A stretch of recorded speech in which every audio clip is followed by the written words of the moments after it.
Hi hello viewers, welcome to NTV. This is Tarak. యాక్చువల్గా ఏంటంటే మనకి సినిమాల్లో హిట్ పేర్లనే చూస్తున్నాం, బట్ సీరియల్స్లో హిట్ పేర్స్ అనేవి చాలా తక్కువ. బట్ ఇక్కడ మాత్రం మన ముందు మాత్రం ఒక అద్భుతమైన హిట్ పేరు ఉన్నారనమాట. So that is Rishi and Vasudhara. మీరు రక్ష, ఆయన ముఖేష్ అంటే కనుక నమ్మే పరిస్థితుల్లో జనాలు అస్సలు లేరు. ఆయన రిషి రంగా అన్న నమ్ముతారు, మీరు వసుధార అంటే మాత్రమే నమ్ముతారు. సో మీ ఇద్దరిని కలిపి ఒక ఫ్రేమ్లో చూడడం అనేది చాలా మందికి అదొక డ్రీమ్ అనమాట. ఆ డ్రీమ్ ఎలా ఫుల్ఫిల్ అయినందుకు మాకు చాలా హ్యాపీగా ఉంది. బట్ దీంట్లో సాడ్ పార్ట్ ఏంటంటే మీ త్వరలో సీరియల్ అయిపోతుందని చెప్పి. సో ఈ బాండింగ్, ఈ సీరియల్ బాండింగ్ ఎలా డెవలప్ అయింది, ఇప్పుడు సీరియల్ ఈ మూమెంట్ ఎలా అనిపిస్తుంది మీకు ఫైనల్లీ? అంటే డెఫినెట్లీ కొంచెం ఫీల్ అవుతున్నాము. అంటే మొన్నే స్టార్ట్ అయింది కదా, అంతలోపే అయిపోయిందా అనే ఫీల్ కూడా ఉంది. అంటే ఈ పేరు హిట్ అవ్వడం అనేది జనాలు ఇచ్చిన ఒక లవ్ అన్నమాట.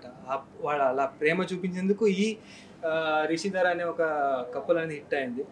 సో దట్ బాండ్ అనేది ఎప్పటికి మిగులుతుంది అనేది నేను జనాలకు చెప్పాలి. సో అదే వాళ్ళు ఇచ్చిన లవ్ కానీ ఇది కానీ, సో దానివల్లనే ఇదంతా అయింది. అండ్ వాళ్ళు చేసిన సపోర్ట్, దానివల్లనే ఇదంతా. అండ్ ఎస్, మీరు వసుధార లాగా చూడలేదేమో, బట్ వేరే ఏ పేరు అన్నారు కదా నేమ్తో పిలిస్తే, రిషిధార అంటే నేను వస్తాను, మేమిద్దరు కలిసి. Yes yes. అండ్ చాలాసారి మేము కూడా యాక్చువల్లీ ఫ్యాన్స్ ఇది స్టార్ట్ చేశారనమాట, రిషిధార అని. సో వాళ్ళు స్టార్ట్ చేసిన తర్వాత సీరియల్లో కూడా మేము అది చాలాసారి యూజ్ చేసాము, రిషిధార అని. సో వాళ్ళు ఇచ్చిన పేరు ఇది. అయితే మీ ఇద్దరు అక్కడ ఎంత క్యూట్ గా అనిపిస్తారో, బట్ ఆఫ్ సెట్స్ లో మాత్రం మీ ఇద్దరిని భరించడం మాత్రం కష్టం బా అంటున్నారు మీతో యాక్ట్ చేసిన వాళ్ళందరూ కూడా. సో ముఖేష్ తో అంత మీకు ఆ ఫ్రీ హ్యాండ్ కానీ అది ఎలా ఉండేది? ఆ మీ ఇద్దరి మధ్య ఆ కోజినెస్ ఎలా ఉంటుంది? అది మీరు టామ్ అండ్ జెర్రీ చూసారా ఎప్పుడైనా? అది ఎలాగైనా ఎలా అంటే అది గొడవ చేస్తూనే ఉంటాం, బట్ ఎప్పుడు వేరే వాళ్ళు వస్తే వాళ్ళు ఇంకొకరి స్పేస్ ఇవ్వరు, వాళ్ళు ఇద్దరు కలిసి ఉంటారు అలా. సో మేము గొడవ చేస్తూ ఉంటాం, but we are like Tom and Jerrys actually. Yes. అయితే ఇప్పుడు ఇంత గొడవ చేసినప్పుడు మళ్ళీ అక్కడ ఎదురుకుండా కెమెరా అనగానే నువ్వు రిషి లాగా నేను దారాలాగా మారిపోవాలంటే కొంచెం ప్లస్ ఎమోషనల్ సీన్స్ ఎక్కువ కదా మీ ఇద్దరి మధ్యన. సో ఎలా ఉంటుంది మరి? అంత ఈజీగా అలా స్విచ్ అని ఎలా అయిపోతారు వేరే క్యారెక్టర్? మీరు బ్లూపర్స్ చూడాలి. అయితే బ్లూపర్స్ కూడా చూసాము, మీకు బండి నేర్పించడం. మేము చాలా ఎమోషనల్ సీన్ అంతే చేసిస్తాం, బట్ కొంచెం రొమాంటిక్ సీన్స్ కానీ ఇంకేదా ఫన్నీ సీన్స్ అలా ఏమైనా ఉంటే చాలా నవ్వుతూనే ఉంటాము. ఎన్ని టేక్స్ జరుగుతుందో తెలియదు కానీ యూజువల్లీ స్టార్ట్ అయ్యేది అట్లా. ఫస్ట్ ఇది సీన్ అని చెప్తారా, ఫస్ట్ మామ్ చూసి నవ్వుకుంటాం, ఎందుకంటే తర్వాత నవ్వుతే అందరూ టేక్స్ ఎక్కువ అవుతుంది అని చెప్పి ఫస్ట్ నవ్వేస్తాం. తర్వాత అది అవ్వంగానే ఇంకొక నవ్వులు ఉంటాయి. అది స్టార్టింగ్ నుంచి ఎండ్ దాకా అట్లనే ఉంటుంది. మధ్య మధ్యలో కూడా అట్లాంటిది ఎన్నో అవుతూనే ఉంటుంది, బట్ ఏదో యాక్చువల్లీ లేదా ఆ అండర్స్టాండింగ్ లో చేస్తూ వెళ్తుంది. అయితే ఇప్పుడు చెప్పింది ఫన్నీ సీన్స్ ఏమో రొమాంటిక్ సీన్స్ అని. ఫన్నీ సీన్స్ లో ఆటోమేటిక్ గా నవ్వుతాం, రొమాంటిక్ సీన్స్ లో నవ్వెందుకు వస్తుందండి? మీకు ఏం ఇబ్బంది ఉండదా? అంటే ఫన్నీ సీన్స్ లో అంటే ఫన్నీ సీన్స్ లో నవ్వు ఆపుకోవడం ఈజీ ఏమో, కానీ రొమాంటిక్ అంటే రొమాన్స్ చేస్తున్నప్పుడు మాత్రం నవ్వు ఆపుకోవడం చాలా కష్టం.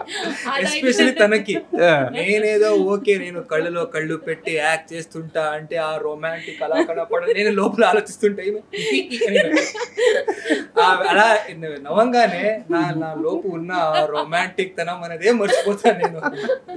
మరి ఇవి ఆన్ స్క్రీన్ తర్వాత టెలికాస్ట్ అవుతున్నప్పుడు చూసుకుంటే ఎలా అనిపిస్తుంది? ఈ రొమాంటిక్ సీన్స్ మేమైనా చేసింది అనిపిస్తే ఎలా ఉంటది? చూడరా అసలు? సీరియల్ చూడరా? సీరియల్ కాదు అంటే ఆఫ్టర్ ఎపిసోడ్ లో చూడము, ఎందుకంటే మాకు తెలుసు ఎలా వచ్చి ఉంటుంది అని మాకు తెలుసు. బట్ అంటే ఇంకొకటి ఏంటంటే మన డైరెక్టర్ గొప్పతనం, ఆయన ఒక 2-3 పక్క షాట్ తీసుకోవాల్సిందని తెలుసు, ఏది కావాలి అది మాత్రం ఓకే చేస్తారు. ఇంకా మిగిలిందంతా ఇదే, నేను ఉంటాను తన లేదు ఉంటుంది. సో బట్ ఆన్ షాట్ అని వస్తున్నప్పుడు కొంచెం సీరియస్ గా చేస్తాం, అంటే ఒక 2-3 టేక్ తర్వాత అయినా కొంచెం ఒకటైనా ఓకే అయి ఉంటుంది. అయితే మరి మీ రిషి హీరో అయిపోయాడు, మరి మేము వసుని ఎప్పుడు హీరోయిన్ కింద చూడబోతున్నాం తెలుగు ఇండస్ట్రీలో ఆర్ కన్నడ ఇండస్ట్రీలో? టైం వచ్చినప్పుడు ఖచ్చితంగా. అయితే ఇప్పుడు మీరు ఇంతకుముందు చెప్పారు కదా మేము చూడమని చెప్పి, బట్ మీకు చూసి వేరే వాళ్ళు ఇలా ఫ్యాన్ క్లబ్ నుంచి పంపిస్తున్నప్పుడు, లేకపోతే మీ క్లోజ్ ఫ్రెండ్స్ మరి వాళ్ళు ఏమంటారు? వాళ్ళు ఇప్పుడు ప్లస్ ఇంకోటి ఏంటంటే రిషి అనేది అక్కడ హార్ట్ థ్రోబ్ ఆఫ్ అమ్మాయిలు, అలాగే వసు అనేది హార్ట్ థ్రోబ్ ఆఫ్ అబ్బాయిలు. సో మరి మీ ఇద్దరు డిస్కషన్స్ ఎలా ఉంటాయి? వాళ్ళు పంపించిన వాటి మీద మీ కామెంట్స్ ఎలా ఉంటాయి?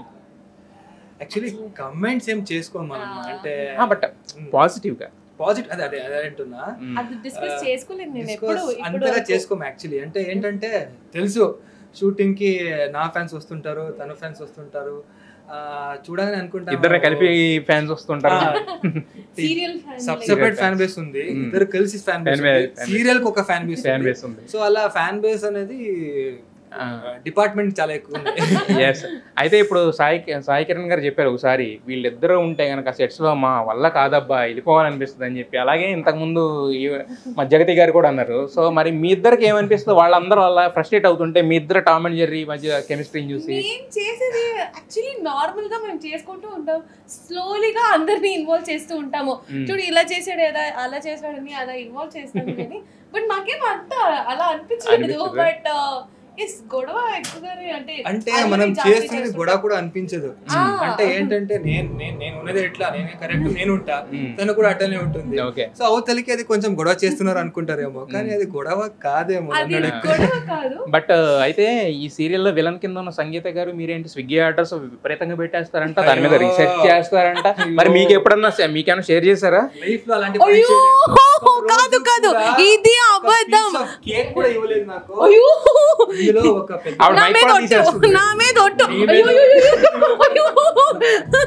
లేదు, చాలా అబద్ధము. రిషి, ఇది చెప్తాను, రిషి నెవర్ షేర్స్ ఫుడ్. ఓకేనా? నేను షేర్ చేసి నేను అందరికి ఆర్డర్ చేసి తిని అబ్బా చాలా ఇంకేం వేస్ట్ రూమ్ లో లేదు, రూమ్ లో ఎవరెవరు ఉంటారో అందరితో నేను ఆర్డర్ చేసి అందరూ కలిసి తింటాం. ఈయన ఎక్కడో ఉంటాడు. అయ్యో నేను ఇయ్యను, లేదు అబద్ధం మాట్లాడుతున్నాను, ఎవరు నమ్మకండి. తను ఆర్డర్ చేసుకున్న ఐటమ్స్ నాకు సంబంధమే ఉండదు, అట్లాంటి ఐటమ్స్ చేసుకుంటుంది. అండ్ నేను చేసుకున్న ఐటమ్ తను తినదు. నేను పక్కా నాటి స్టైల్. అంటే చికెన్ లో కూడా నాకు ఏదైనా స్వీట్ గా ఉండాలి. అంటే స్వీట్ ఆ స్వీట్ కాదు, నాకు కారం ఉండకూడదు. ఆయన చాలా స్వీట్ అండి, అందుకే అలాంటి స్వీట్ అన్ని ఆర్డర్ చేసుకుంటుంటాడు. పప్పుతో చికెన్ కానీ ఇంకా వేరే ఏదైనా కూర అన్ని మిక్స్ చేసి దాంతో ఇంకా ఇంత పెరిగేసి కలిసి తినడం. నేను అందుకే చెప్తుంటా, ఏమంటే లోపల మిక్స్ అయిపోతుంది, ఇక్కడే మిక్స్ చేసుకొని తింటారు అంటాడు. టేస్ట్ అనేది నాలుక మీద ఉంటుంది కదా, మళ్ళీ లోపలికి వెళ్ళిన తర్వాత ఎందుకు అని. అండ్ నేను actually I don't eat food, I hunt food అని చెప్తుంటుంటా. సో అంటే తింటున్నప్పుడు ప్లేట్ లో అన్ని కలిపి అలా కొడుతుంటే అది టేస్ట్ వేరే, అసలు అలా తినాలి యాక్చువల్లీ. బట్ అతనికి స్వీట్ టూత్ అనమాట, so he can't eat spicy. కొంచెం అయితే కూడా ఓ అంటాడు అలా. మొత్తానికి అయితే ఎన్నాళ్ళు ఇంతకాలం మమ్మల్ని అలరించారు, ఫైనల్లీ మిమ్మల్ని మిస్ అవుతున్నది చాలా బాధగా ఉంది. బట్ ఎంతకాలం మమ్మల్ని ఎంటర్టైన్ చేసినందుకు థ్యాంక్స్. మళ్ళీ ఒక మెగా హిట్ సీరియల్తో మిమ్మల్ని చూస్తామని ఆశిస్తున్నాం. So anyhow the hit pair of Rishidhara, Star Maa రిషిధారాకి congratulations and all the best. Thank you. And audience కి కూడా చాలా థ్యాంక్స్, ఎందుకంటే ఇన్ని సంవత్సరం హిట్ పేర్ అని చేసింది మీరు. రోజు చూసిన బోరు అనిపించకుండా మమ్మల్ని ఎంతగా సపోర్ట్ చేసినందుకు చాలా థ్యాంక్స్. ఈ హిట్ పేర్ అనేది ఎప్పుడు తెలుగు ఆడియన్స్ మనసులో మిగిలిపోతుంది అనేది నా నమ్మకం, అది అలాగే ఉండని. Thank you so much. Thank you all. చేస్తూ ఉండండి, మేము ఇలాగే ఎంటర్టైన్ చేస్తూనే ఉంటాం. Thank you NTV. Thank you so much.